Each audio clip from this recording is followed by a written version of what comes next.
When we were younger, probably our parents and teachers taught us the golden rule. You can find it in Matthew chapter 7, verses 12.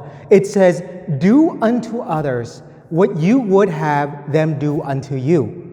And over time, hopefully before we think about doing a particular action, we think about how it affects others, how it can help others or how it can harm others, etc. Now you see, if we take every single world religion and analyze the main principles, you get some version of this golden rule. Do unto others what you would have them do unto you.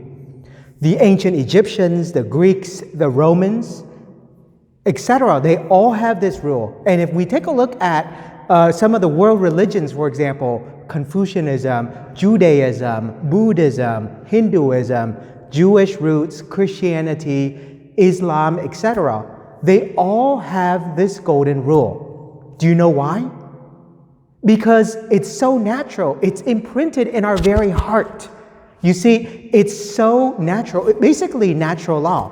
We realize that our actions truly affect others. And so we must think before we act. Because the actions we want happening to us, we don't want to do to others, right? And so we must think before we act. Because the action that we don't want to do unto others. So it's a good place for us to reflect upon in Matthew chapter 7, verses 12. Take a look and see. Let me give you some examples. Do you want to steal other people's belonging? If not, why, for example, are we stealing things from other people? How about, do we want other people to be rude to us? Maybe our answer is no. And so if that's the case, then why are we rude to other people, right? And do we want other people to be speaking badly of us? If not, then why are we speaking badly and ill of other people, right? These are things for us to think about. Now, did you know that modern science and psychology today say that we attract and mirror the people we act, right? So our action attracts and mirrors the people who we come into contact with. So imagine this, if you're angry all the time, you'll attract other people who are angry. If you are always selfish, you're going to attract other people who are selfish, right? It's just clear. Now, let's go another step further and think about this for a moment. What about when we talk about mirroring other people, right? Remember that last time when you smile at somebody, you go like this, right? They smile back, right? Or when you wave to somebody, they wave back, mirroring, attracting people. It's all part of the science. But here's the point I'm trying to get at. Understand the golden rule. And when we understand the golden rule, treat others as we would want to be treated, then the question is, well, why are we treating other people so badly, right? Why are we doing that? The answer is pretty clear. Let me give you some examples. I know some people who think this way. Think about it. Number one, they think, get even, right? I want to get even. If they steal $5 from me, I will steal $5 from them, etc., right? If they destroy my car, I'm going to go destroy their car. Getting even. Or sometimes, you even hear the saying, I don't get mad, I get even, right? Well, that's a problem. That's a problem based on this golden rule here. A second problem we see is some people go so far as to say, do unto others before they do unto you. So if I were to apply this very principle, right? Do unto others before they do it unto you. So I'm going to steal from somebody before they steal from me, right? I'm going to be rude to somebody before they become rude to me. Or I'm going to speak ill of somebody because they're going to speak ill of me, right? I'm going to do it before they do. Those two are big problems, right? So the golden rule ultimately relies on reciprocation. So do unto others as they would do unto you. You treat me nice, I'll treat you nice. You treat me badly, I'll treat you badly, etc., etc. That's sort of the gist of it. But in order for the golden rule to work, what do you have to have? Everyone at the same time has to follow the rule. Everyone has to cooperate. Now, we go out into the real world and we realize, well, that doesn't always happen, right? I'm nice to somebody, they're not always nice to me, right? I'm friendly with this person, they're not friendly to me, they're rude to me, etc., right? So in order for this principle to work, everyone has to cooperate, right? Take a look at some of the examples I gave above. It's good for us to think about it. So as you can see with the golden rule, there are some problems and there are some limitations. So I want to propose 3 questions. Question number 1. And as you see with these 3 questions, they are limitations of the golden rule, right? Here they are, 3 limitations. Number 1, how do I know how the other person wants to be treated? And we say, for example, well, wait a minute, they want to be treated nicely. Well, how do we know, right? I mean, mostly people do, but maybe someone doesn't. Sometimes I love that person, but that person can't love himself or herself, right? That becomes a problem. Or what if I love that person, but that person doesn't love me? Well, that's not fair. I don't have to love that person then, right? The golden rule breaks down. So how do I know how the other person wants to be treated? That's the issue number 1, right? Issue number 2, what if their values are different than mine? Right? Again, the example of, well, what if I'm a nice guy, but they're a bad guy and they're always bad to everybody, right? Well, that's a problem too, right? So my values and their values has to sort of align. And, ultimately, all of our hearts has a universal value, right? And that's love. But keep the thought in the back of your mind, point with limitation number 2, right? How do I know their values are the same as mine? Now, number 3, and this is where it gets tricky. What if I always do nice things to other people, but they never do it to me, right? They never do the same in return to me. I have a friend, for example, who always brings food to his neighbor, always brings, everything for years. And he tells me his neighbor never reciprocate. His neighbor never gave him anything in return. He gave him anything, they just say thank you, and then that's the end of it, right? Well, there's a problem there. There's another issue here. Like, for example, what I want to share with you, I have another friend who only mails out Christmas cards to those who mail Christmas cards to him, right? So think about it, and I remember too, like sometimes after Christmas, he would get angry. He says, oh, this person didn't give me a card, and that person didn't give me a card. And I only mail out cards to people who gave me something. So that becomes a problem as well, right? There's a lack of charity involved. And so with this golden rule, it's great, but everybody has to cooperate, because if they don't, it breaks down.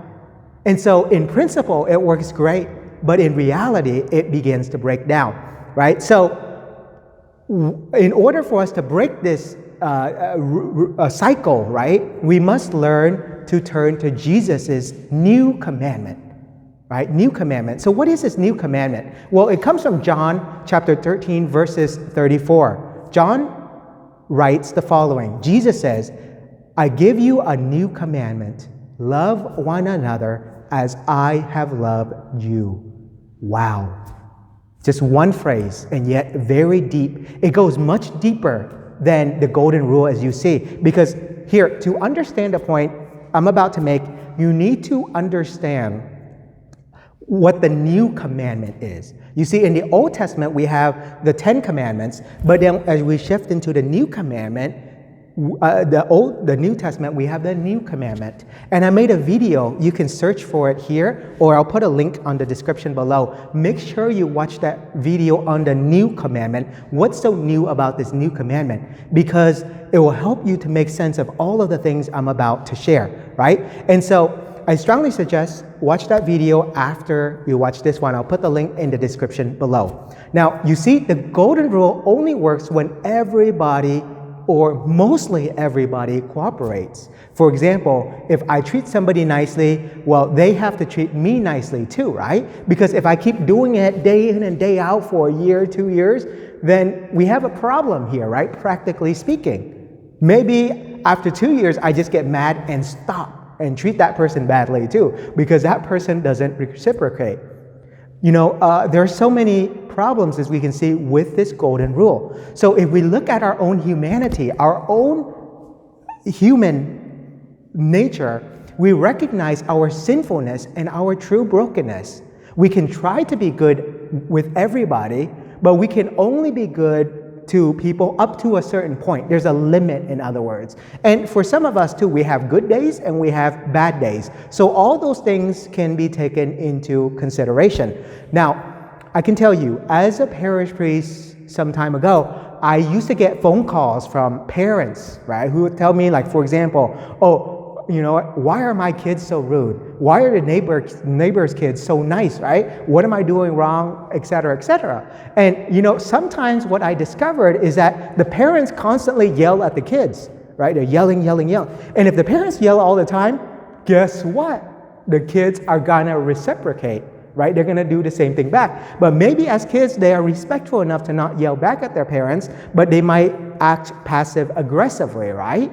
Not showing the parent love or not being respectful because the parents are yelling at them. You see, there is reciprocation in the golden rule. But listen closely now, because the only way to break this problem, the problem of the golden rule, is to follow the new commandment of Jesus Christ, right? This commandment is love. Listen to it again. Jesus says, love one another as I have loved you. This is very deep because the first question is, it's a new commandment, right? It's not the 10 commandment. And again, watch the video I made on what's so new about the new commandment. You'll understand that fully. But the second part of the phrase makes sense because here's why. So love one another. Well, everybody's standard of love is different, right? Some people, love means you give them hugs and kisses and you do everything for them all the time. For some, it means just a nice handshake and a smile each day, etc., right? So my point is love can be relative. But then wait, the second part of the phrase, love one another as I have loved you. Who is I? I is Jesus Christ, right? So Jesus literally tells his disciples, love one another as I have loved you. So Jesus sets the standard of love. Love is no longer relative. Jesus makes it so, right? And what is Jesus' love? How does he show his love? If you want the greatest proof, take a look at the cross, right? Take a look at the cross right now, or when you have some time later, any crucifix, and you will see Jesus on the cross. And on that very cross, Jesus says, I love you, right? I love you so much, I gave my life for you. So that's the standard of Jesus' love for us, right? So he says, love one another as I show you the love I give to you. And he does so on the cross.